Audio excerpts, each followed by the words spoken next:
Hello everyone, আজ চলে আসলাম করটিয়া হাটে। আজ আপনাদের দেখাবো হাঁস মুরগি ও কবুতরের হাট। সবসময় তো কাপড়ের হাটে এসেছি, বাট কবুতর হাটে কখনো আসা হয়নি, তাই আজ চলে আসলাম কবুতরের হাটে। হাটে এসে এত এত পাখি এবং এত এত কবুতর দেখে আমার অনেক ভালো লাগতেছে। দেখেন কত সুন্দর পাখি, এই পাখিটির নাম আমি জানি না, এই পাখিটির ডাক কিন্তু অনেক সুন্দর। আমি ঘুরে ঘুরে সম্পূর্ণ হাট দেখতেছি আর কিছু কিছু ভিডিও আপনাদের সাথে শেয়ার করতেছি।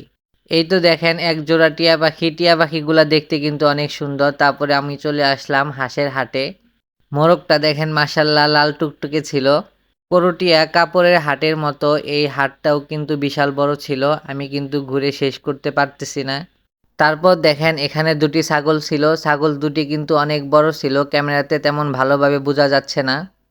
আপনাদের করটিয়া পশু পাখির হাটটি কেমন লাগলো কমেন্টে জানাবেন। ভালো লাগলে লাইক ও শেয়ার করে পাশে থাকবেন। আজকের ভিডিও এই পর্যন্তই, দেখা হবে নতুন একটি ভিডিওতে।